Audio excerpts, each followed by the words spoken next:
This episode is brought to you by Farmers Insurance. When was the last time you reviewed your insurance policy? So it's been a while, huh?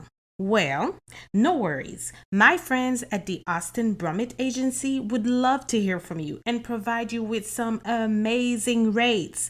Give them a call at 678-402-8262 or email them at abrummett@farmersagent.com.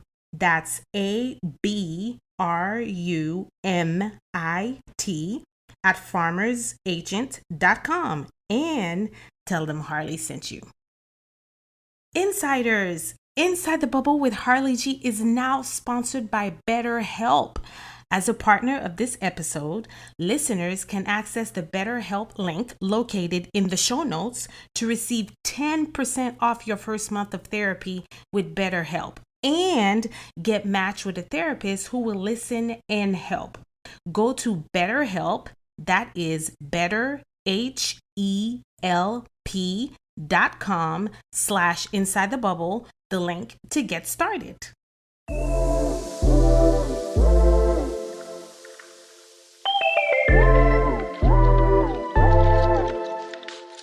You're listening to Inside the Bubble with Harli G, the podcast for the superwoman. Every week, we connect with amazing individuals who share their inspirational experiences and stories while motivating and inspiring purpose. It's time to hang your cape. Grab your coffee, your water, your cocktail, and come on inside the bubble with me, your host, Harli G. Welcome, insiders. You are in for a treat today. This is Harli with Inside the Bubble with Harli G. And I have Evonne Britton with me today. Let me tell you about this lady, okay? So first, I need to get into how we even met, okay? So it was about a month ago. The USA track and field team, which most of you should know, I'm a huge track fanatic, ran a little bit myself back in the day, had their first track meet event here in Atlanta at Centennial Park. And the coolest thing, one of the cool things that I saw was they actually set up an elevated track in Centennial Park, which I had never seen before. In all my track running days, I'd never seen an elevated track. So it was really cool to see that. But the athletes out there were, first of all, you're walking around amongst extreme, supreme, tip top athletes. Okay. So I felt like I had to puff my chest out when I was walking out there because, I was just like, yes, yes. Oh my. I'm not with the team, but I'm with the team. But anyway, so I just thought it was an amazing event. And while I was there, my sister is one of the doctors that rolls with the USA track and field team. Shout out to Dr. Road. Woo, woo. And she was doing some adjustments on some of the athletes. And Evonne was one of those athletes that was getting adjusted, and her husband was standing there. I did not know he was her husband, but he was kind of, hovering around or whatever. And they had an exchange, and I thought I'd made fun of it. And I was like, you gonna let her talk to you like that? Turns out that was her husband, so she was totally entitled. But struck up a connection with Evonne, and she was so gracious enough to accept my offer to come on the pod and talk about her purpose, which part of that is being an athlete and just the challenges, her journey, where she is on her journey to purpose now. I thought it made an amazing testimony to our insiders. So, Evonne, introduce yourself a little bit. Tell us a little bit about you. For that great introduction. Kelly, that's awesome. I'm so excited and happy to be talking to you. I'm just so grateful what track and field has done and allowed me to do while I'm on this journey to just compete at the highest level I possibly can and to accomplish all of my goals, which one is to become an Olympian. Mm. Um, so I started my journey back in it was in middle school when I first started doing hurdles. So I am a 100-meter hurdle specialist, but I did do the 400 meters in college. and 300 meters in high school. And so they really humbled me. 400, I think, was probably my baby, because that was the event that I actually liked the most. Beast, beast. Not 100, 400. Okay, so 400. I need you guys to understand and like see this picture. 400 hurdles around the track. Okay, this is what this beast mode Evonne Britton is doing. Yeah, so that is one of the most challenging races, and it is difficult, like as far as training and preparing for it. But that was my baby until I was injured in college, and then I kind of started to not like focus too much on it, but I would still compete for like points at like conference and regionals. And so now, since I'm professional, I'm just focusing on the 100 hurdles, which is my main event right now. And so just competing and trying to, get my body ready, get my time down. So hopefully I can be competing at this year World Championships and then next year the Olympics. So that is the main goal. Yes, and we are cheering you on. I want to go back a little bit because we need to talk about your family, okay? Yes. And where you come from and how every single person in your family is an athlete. So talk to us a little bit about that dynamic and growing up in a family with the dynamics that you had and how your parents were instrumental to your upbringing and you becoming an athlete. Yeah. So um I grew up in Texas, and there's five of us. Mhm. I have four siblings, and growing up, sports was the big thing as well as academics, but we all grew up and we all had our, sports that we did. So my older brother, he played football at Texas Tech. My sister, she played volleyball at Texas Tech as well. And then she transferred to Penn State. I went and I ran track at Penn State. And then my younger brothers, they did football as well as track. And Mhm. so we all did like all the sports. Like when I was younger, I did basketball, volleyball, dabbled in softball. So we pretty much were an athletic family. And so sports was a really big thing. Like we all would go to each other's events. We would have like, it was very busy. And it just put a sense of competition. Like we were very competitive and we wanted to do well. And so that's kind of how I got into track and field. I was okay. I wasn't as good. I knew track and field was my sport when I was just running. I was pretty good at that. Like that was like the sport that I was best at. And then my sister, she was better at like the more contact sports because she's a little bit bigger and has a little more body. And so I knew right away that like track was my thing. I didn't know that it was the hurdles until one day, just at a track meet, my dad, they needed somebody to run the hurdles for the middle school meet. And I had never ran it before. And then my dad, he just volunteered me for tribute. He just volunteered without me knowing to run. And I had never practiced. And he was like, yeah, she's going to go. So I just lined up and I ran and I won. And that's how I knew like, okay, this is my event. Because the other events I was pretty good, but winning without practicing, I knew that I was a hurdler naturally. And that was my event that I was called to do. And so that's what I've just been pursuing um, since then. What were some of the other events that you were doing prior to doing the hurdles? I was doing all of the sprints. So I was doing the Okay. 100, 200, the 400. I even did like an 800. Mm-hmm. Uh, I did long jump. I did high jump. Wow. So, yeah. Wow. Yeah, I tried long jump, but I couldn't get past the like I kept scratching. That was my like I couldn't do it. I couldn't do it.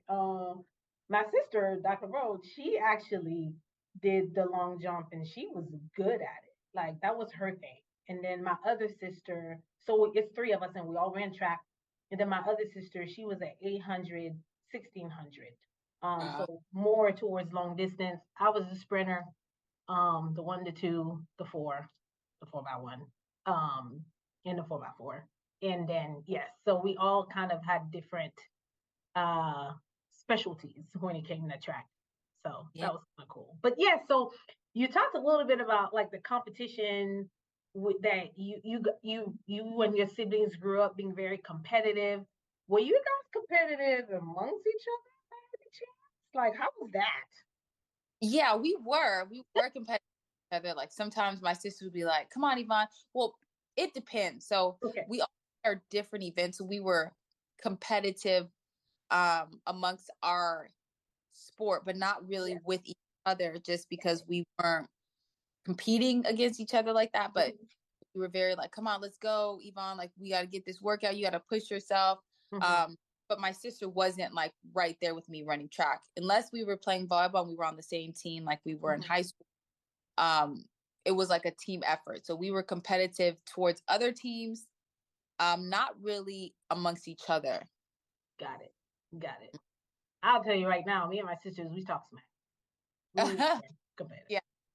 But I mean, yeah, I would be like, I'm gonna beat you, but we'd be like, yeah, I'm gonna beat you, but I knew in basketball she was gonna beat me, Right. just the fact that I was gonna beat her, but we would still talk it, but it really Right. did. We knew the truth. So I love it. I love it. I love it. So you started running track hurdles. You had that. You were like, hey, I'm pretty good at this. You recognized your skills. And when do you feel like you started developing a passion for it? And you were like, you know what? I think this is what I'm doing. I'm gonna pursue this. When did that happen? okay, so I first found out that I was like a hurdler. That was like I was meant to be a hurdler Mhm. naturally, middle school. So I was doing that, and then high school came, and I was training a lot.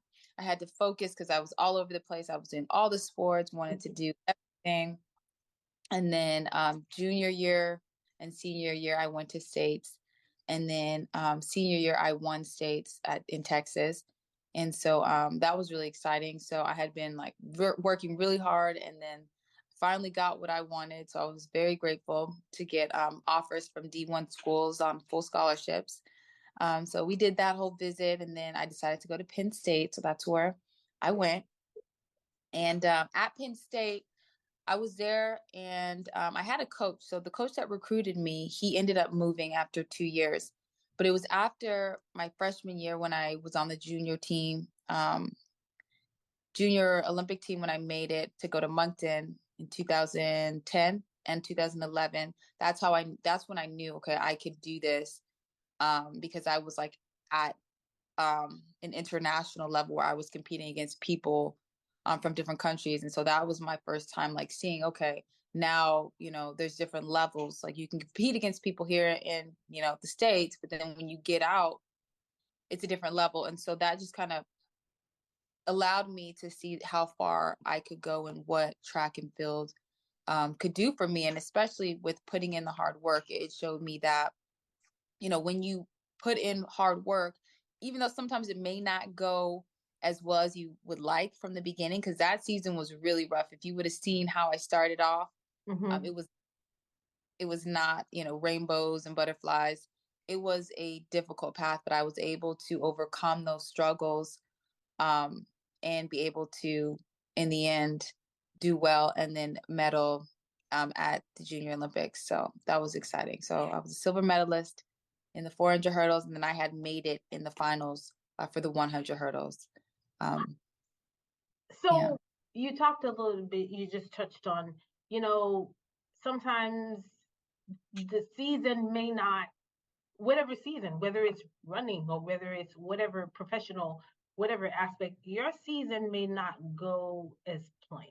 Like you have roadblocks and bumps and you get bruised along the way. What do you feel like keeps you anchored while you're going through those rough patches, while you're going through those challenges? What do you, what makes you, what centers you to ultimately say, you know what, I'm still going to chip at it, I'm still going to keep going?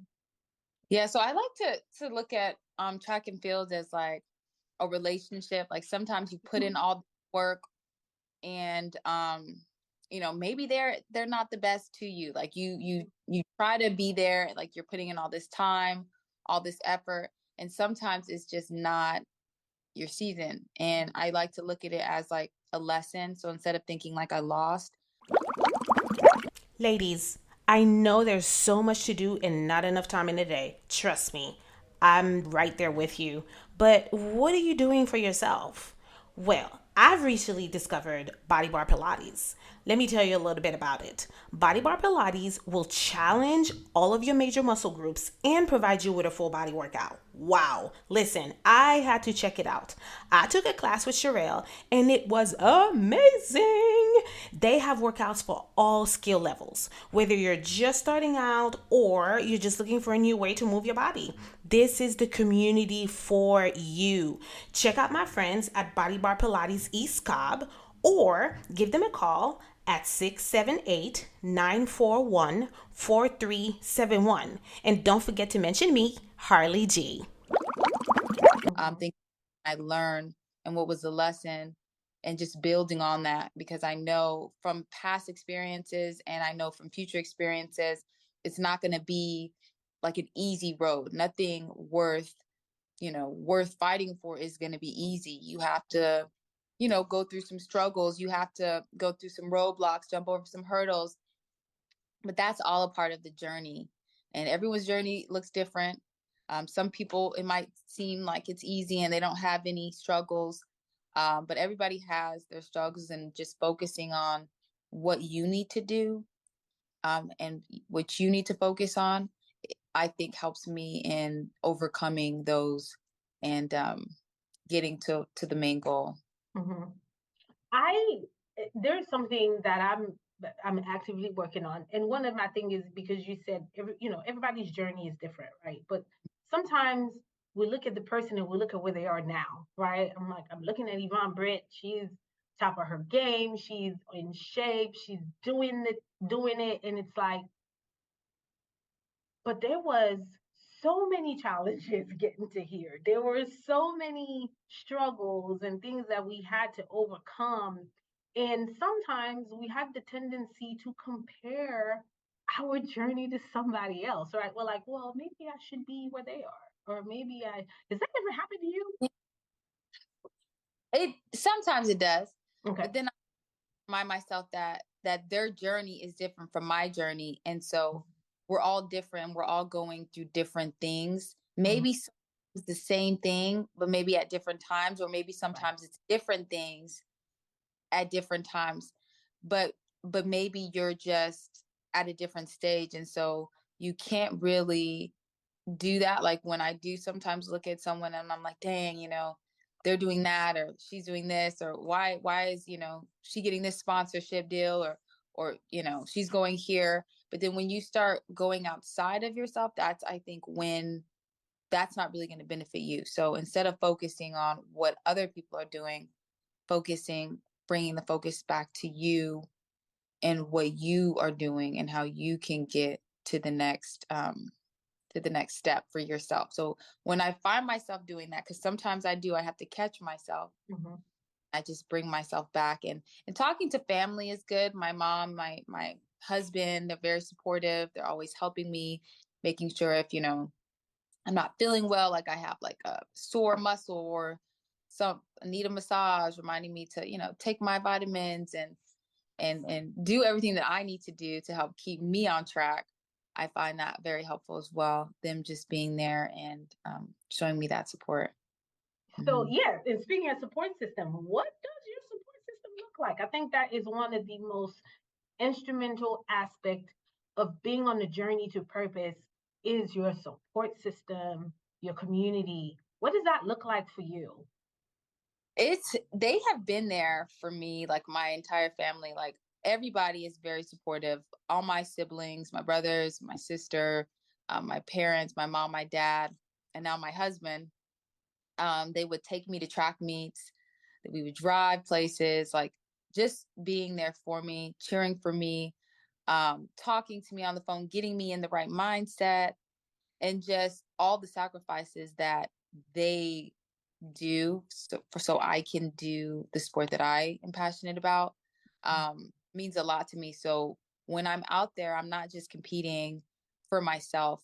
I'm competing for the others who have helped me along the way, Mm-hmm. so that I'm there. Because Mm-hmm.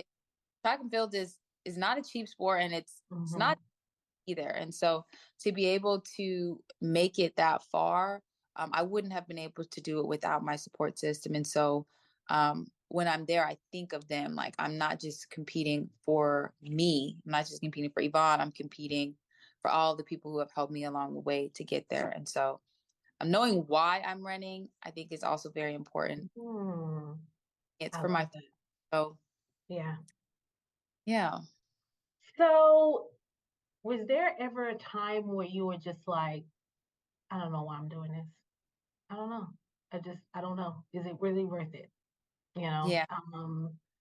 I think that's important to reflect on those moments as well. And just like you said, there's always a lesson, right? I always say there's purpose in your story. So whatever that story is, whatever that experience is, there's a lesson there. There's a purpose to it.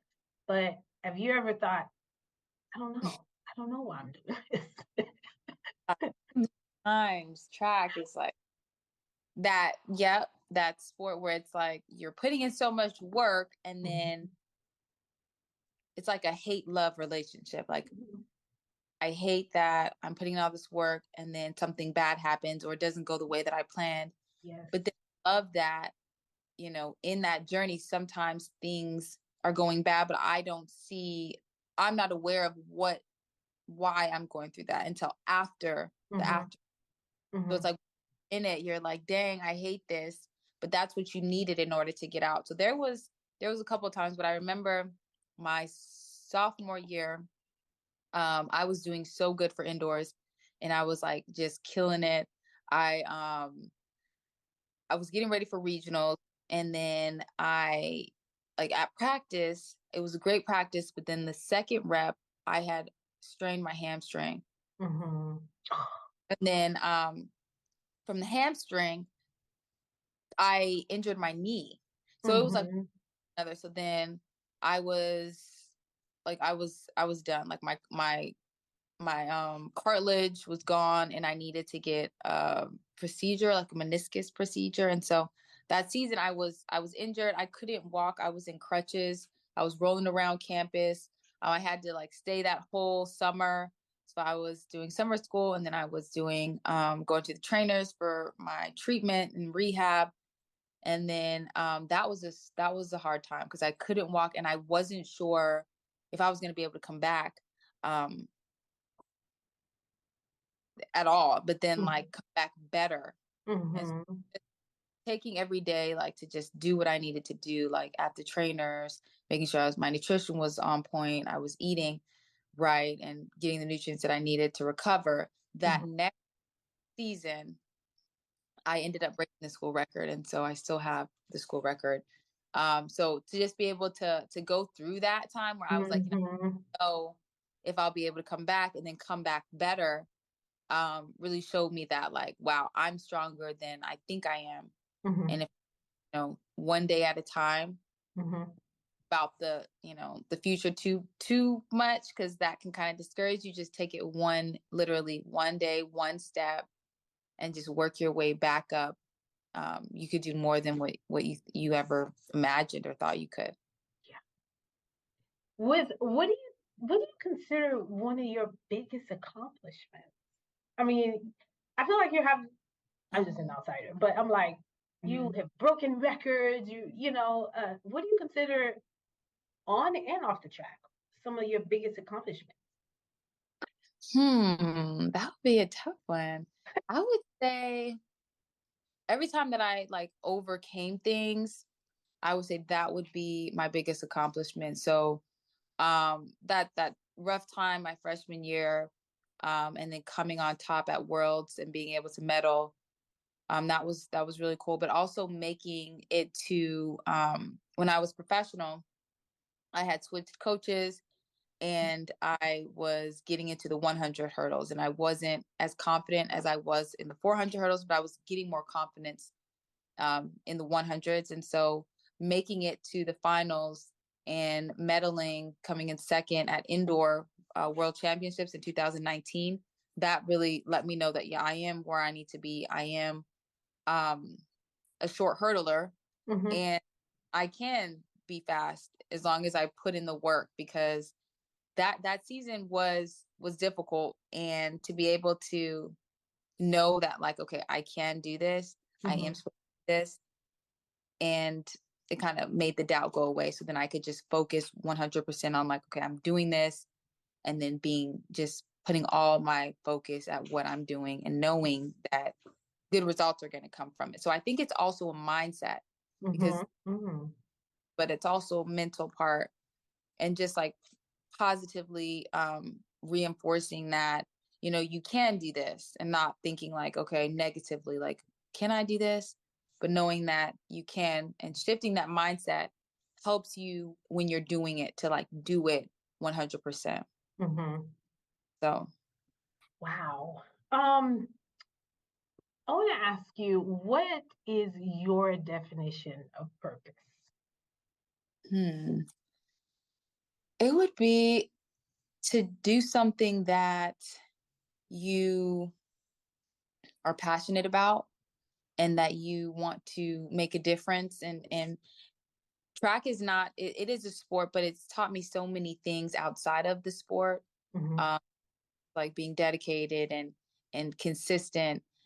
Track was my first love, so it showed me like the effort of putting in the time because I spend so much time doing this, not only when I'm on the track, like Mhm. training, but off the track. Like it really shaped like the things that I put in my body, like what time I go to sleep, who I hang out with, like just everything. My whole Mhm. life I think structured around that. And so finding something that puts you in that state where you wake up in the morning and you're, excited and you have a goal to work towards. I think that's what purpose is. And also sharing your journey with other people.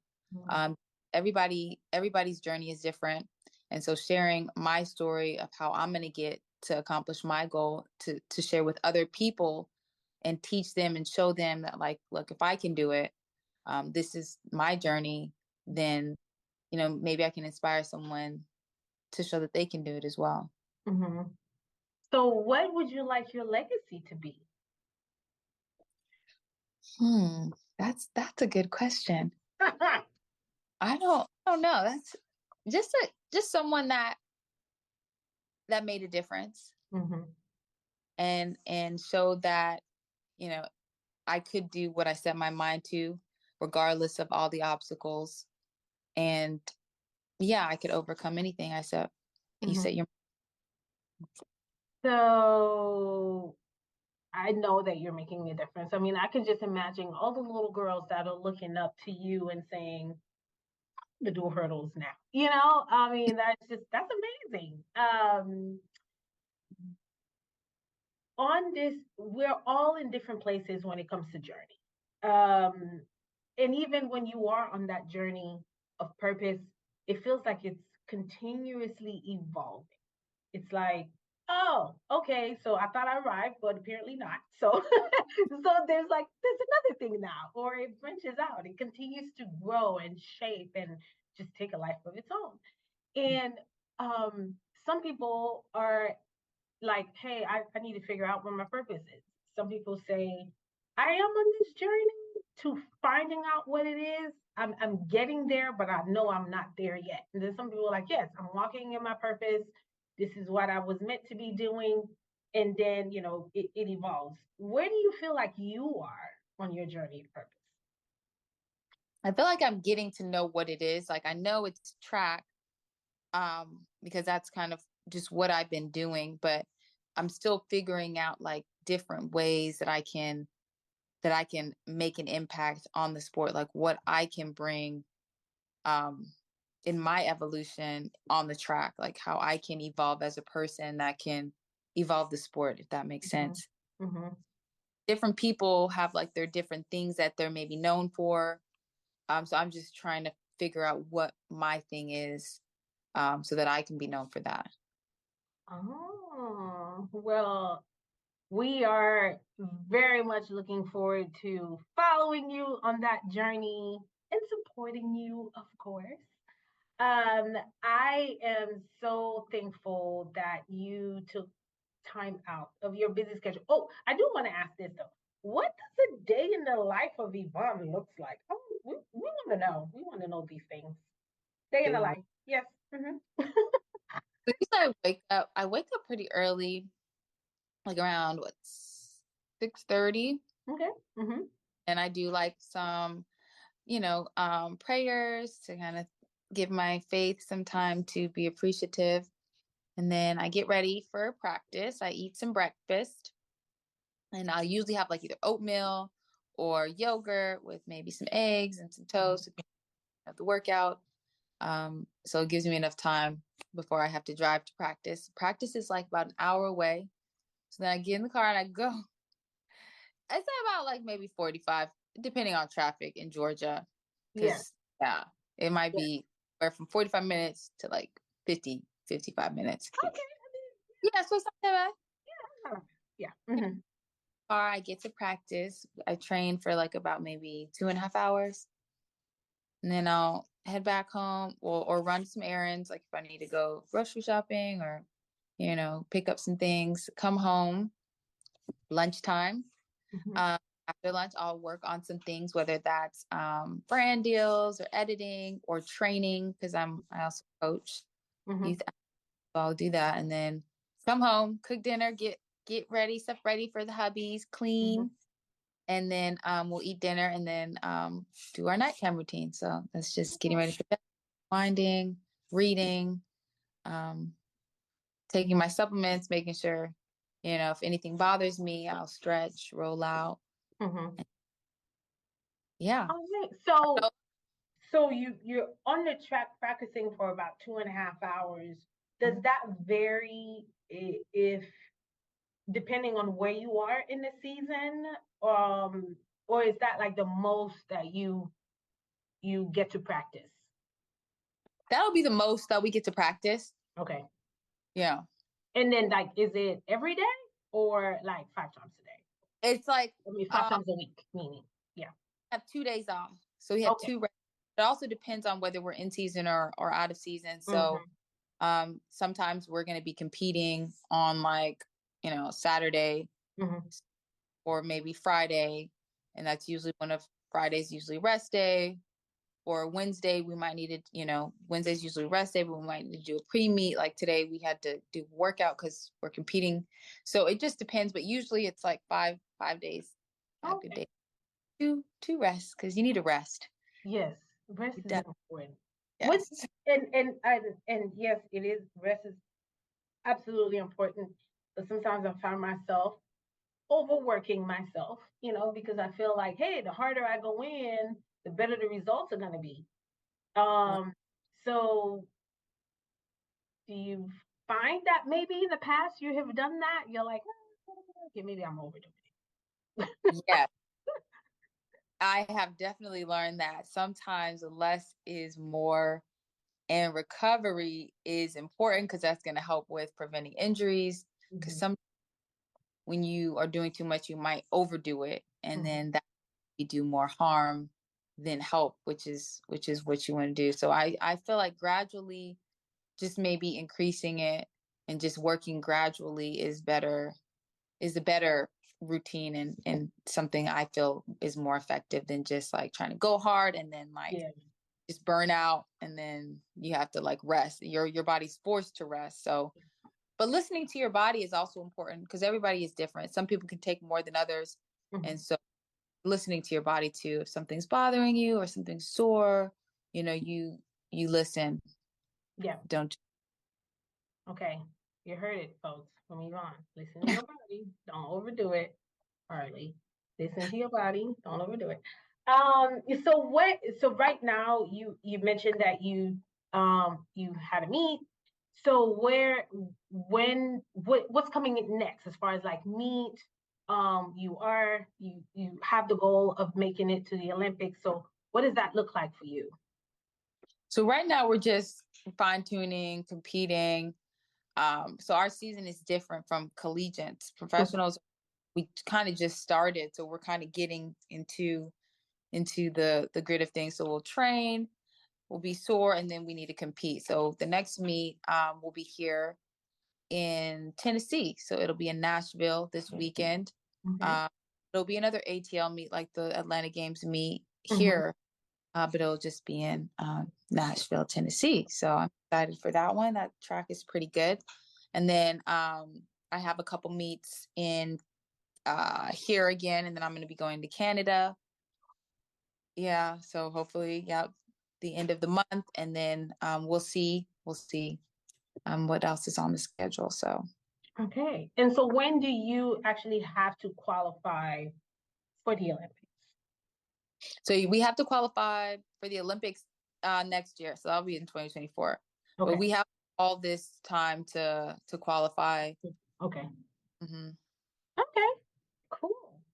Well, we would love to support you. So where can we do that, or how can we do that? Because we definitely want to keep an eye out for.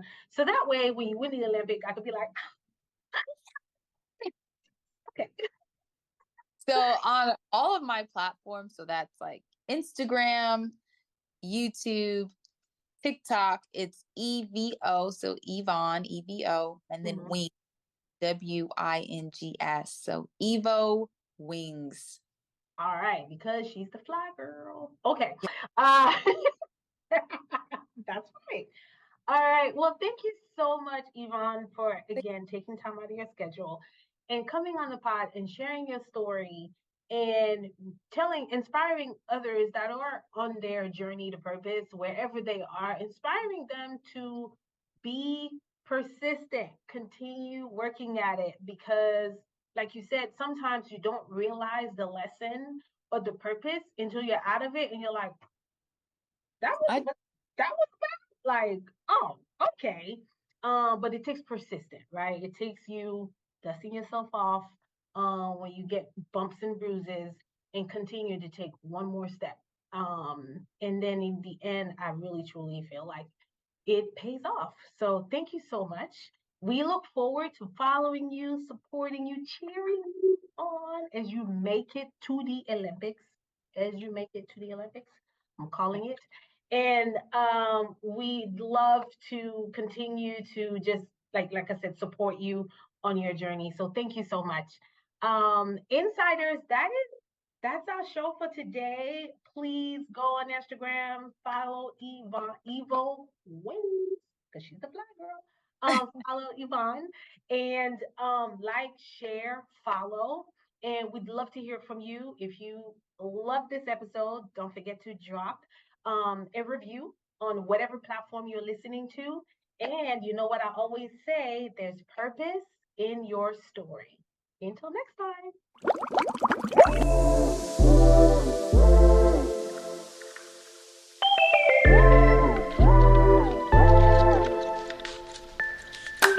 I hope you enjoyed our show today. Hit the subscribe button and share. Share this pod with your family, with your friends, with your girlfriends, and follow us on Instagram and Facebook at Inside the Bubble with HG. Keep the conversation going. Drop us a heart emoji. Engage with us. We would love to hear from you. New episodes are dropping every Monday on your podcast streaming platforms. And remember, there's purpose in your story.